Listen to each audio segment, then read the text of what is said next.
Hi LEGO fans, today we are going to unbox, speed build and review the brand new set from LEGO Creator Expert.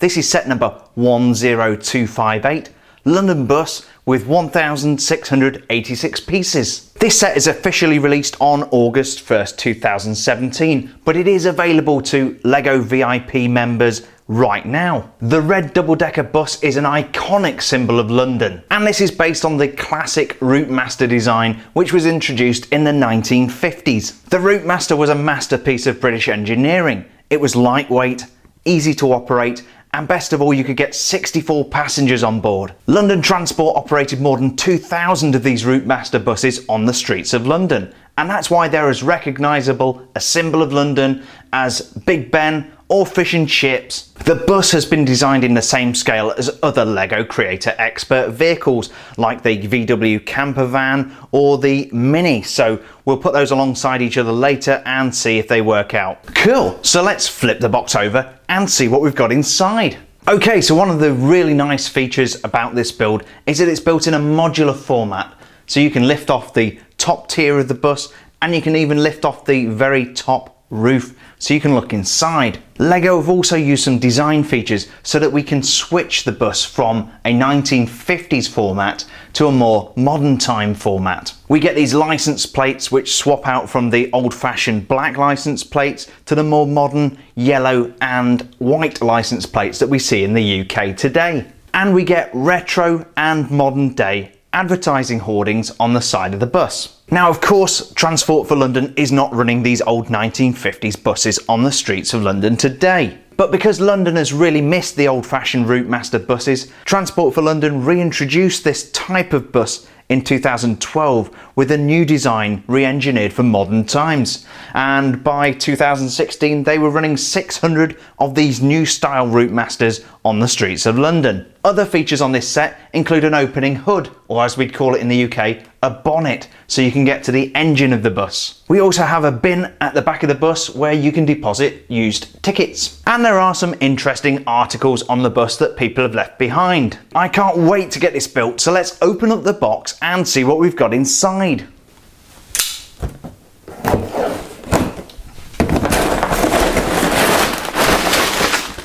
Cool, so as you'd expect, plenty of LEGO in here, and we have an instruction manual and the dreaded sticker sheet. Jolly good. So we've got 16 bags of LEGO numbered 1, 2, 3 and 4. We've got an instruction manual and some building to do. We're going to put this together in a 90-second speed build.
And here's the completed build. This took 3 hours and 26 minutes to put together. It was a fun build, but definitely complex enough to deserve that 16+ age recommendation and the LEGO Creator Expert badge. This is also a fairly substantial build. It stands at 7 inches high, 13 inches long and 5 inches wide. Comparing it to the bus from set number 60154, the LEGO City bus station, you can see that the London double-decker bus stands about 1.5 times higher. Of course, the smaller bus is built to minifigure scale, and the LEGO Creator Expert series are not built to minifigure scale. As is usually the case for these LEGO Creator Expert sets, we're paying a premium for the build quality and the attention to detail. So let's get in a little bit closer and take a look at some of those design features. Focusing on the front of the bus, you can see the driver's position on the right-hand side of the bus. And of course, most vehicles in the UK have right-hand drive. The engine on the Routemaster is located at the front of the bus, and it's just to the side of the driver here. In fact, we can lift up the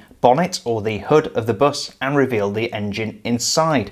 On the front of the bus, you can see the route number and its ultimate destination, which in this case is Brixton. Now, there is actually a place in London called Brixton, which is Brixton, and I really love the play on words that LEGO have put into this set. Other similarly themed LEGO destinations on the route include Yellow Brick Road, Piccadilly Circus, obviously named after Piccadilly Circus, and 2x2 Square, which is of course a standard LEGO brick. And underneath the canopy of the bus, you can also see these locations repeated and the route number for people at street level. The vintage style registration plates on this bus, but we also got a yellow and a white plate. Now, the white plate would go on the front of the bus, the yellow plate would go on the back, and that is a standard for vehicles in the United Kingdom. Some of the unique elements on this set include these uniquely coloured rims for the London bus, and as you can see, we're in this kind of dark red, almost burgundy colour, and we have the hubcap on the front. We have the same rim at the back of the bus, but we don't have a hubcap in this case, and you can just see the kind of bolt on the end of the axle. London buses have for many years carried advertisements on the side of the bus, and here you can see this is configured for more of a touristy type bus which says Explore London. The advertisements are reversible, and we can simply pop these off and turn them over. So that's 1, 2, 3. And now you can see we are displaying a classic 1950s style advert advising us that high tea requires quality biscuits. And of course, this means biscuits in the British sense of the word, and a biscuit is a sweet cookie. British people love their biscuits, but I'm pretty sure in the 1950s we never had these round biscuits with cream filling on the inside. In fact, that looks suspiciously like an Oreo, which of course is an all-American thing. If you're unfamiliar with the layout of the traditional London bus, you may be wondering how the passengers get on and off. After all, there are no doors near the driver's position. This is because the traditional London bus actually had 2 employees on board. One of them, the driver, who simply drove the bus, and another one, the conductor, who would go around collecting tickets and making sure everybody had paid their fare. And so we have one point of entry at the back of the bus, and as you can see, this is open to the air. This makes it really easy for people to get on and off of the bus with minimal time for stoppages. It also makes it really easy for the conductor, who's responsible for collecting fares, to see who is getting on and who is getting off. At the back of the bus, we have a receptacle for used tickets, which we can open up and remove to special printed pieces. These don't look like typical British bus tickets, but it's nice to get these printed elements. These are also included in the LEGO Creator Carousel, which is one of the new sets for 2017. And when we're done riding the bus, we can simply deposit our used ticket in the box here, which is a little bit fiddly, but it works. Another really nice feature at the back of the bus is this umbrella stand, and it looks like somebody's left their umbrella behind. There is also a fire extinguisher, as you can see there in yellow, just in case one of our 1950s passenger drops a cigarette on the seat and sets the whole thing on fire. To get a better view of the City of London on your bus journey, you could go upstairs. And that's why we have this spiral staircase, but you need to be really steady on your feet because the driver isn't going to stop the bus and wait for you to go upstairs. You really have to hold on. You can also see the route information on the back of the bus, and it wasn't uncommon for people to chase the bus and jump onto the platform to catch it. Sounds dangerous, but made for a much more efficient transport system. This is the driver's side of the bus that would face out into traffic, so we don't have any doors on this side. In fact, what we do have is a petrol cap here for the gasoline. We also have a sliding window so that the driver can get some air, although I'm not sure I would want to be breathing 1950s London air. So that we can get inside the bus, LEGO provided us with a couple of different access points. Firstly, the whole roof lifts off of the top tier. so we can get inside and see the seats and the details in there. And then secondly, we can lift off the complete top tier like so. And that enables us to see what's going on in the bottom floor of the bus. Starting with the bottom tier, this gives us a great opportunity to take a look at the layout of the bus. Firstly, you can see the top of the spiral staircase that would lead up to the upper tier. Seating on the Routemaster bus is very utilitarian, very hard wearing and very basic, but it does the job. We have multiple rows of forward facing bench seats and then a couple of larger bench seats towards the back, and these were of course close to the door on the ground level, so these would be designated for perhaps pregnant women or the elderly to sit at. It's really difficult to show you what's inside the driver's cab, but there is quite a detailed little seat build in there. Then we get the steering wheel and we also have the gear shift. Being a little bit critical, the driver's cab is very claustrophobic and it's also unclear whether there's a door for him to get in and out of.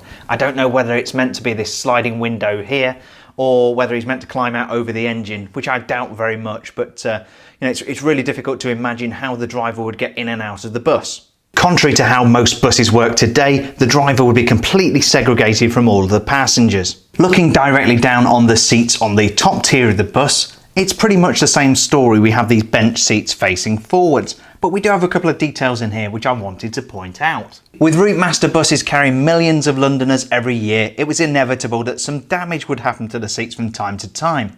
And as you can see here, we have a stickered piece on one of the seats showing some wear. This is really tricky to show, but if you look really carefully right up at the front of the bus, somebody has left their empty drink container behind. And if you look carefully underneath one of the seats, you'll see that one inconsiderate individual has left some used chewing gum under the seat. And at the back of the bus, somebody has left behind their copy of the LEGO News, probably with the intention of some other citizen picking it up and having a good read. And when we've finished exploring inside, we can just put the roof back on and that brings it back into its display mode. The designers have done a great job of hiding as many studs as possible, and the roof is one of the few areas where we can actually see studs on the external surface of the bus. And one final design feature I wanted to point out is this beautiful use of curves at the back here to render the classic Routemaster bus design. I mentioned at the start of the review that LEGO had created this bus in the same scale as the other LEGO Creator Expert vehicles. Here it is alongside the LEGO Creator Expert Mini Cooper. So what LEGO really meant was that these two models would display nicely alongside one another, not literally that the bus would be in the same scale as the Mini Cooper, because literally a London bus is going to be at least 3 times, if not 4 times as long as a Mini Cooper. I have to point out that this Mini Cooper has been on display in my son's room and it does not come with Daleks or weeping angels inside. So that was set number 10258, the London bus from LEGO Creator. I don't think this build is going to be for everybody's tastes, but as a guy who comes from Britain, I really love this. And if you have any interest in London or in transport in general, I think this is a great build. I hope you enjoyed this unboxing, speed build and review video, and if you did, please don't forget to leave a like down below. We release 2 new videos a week, so don't forget to subscribe for more awesome LEGO content. Thanks for joining us today, take care, and we'll see you on the next build video.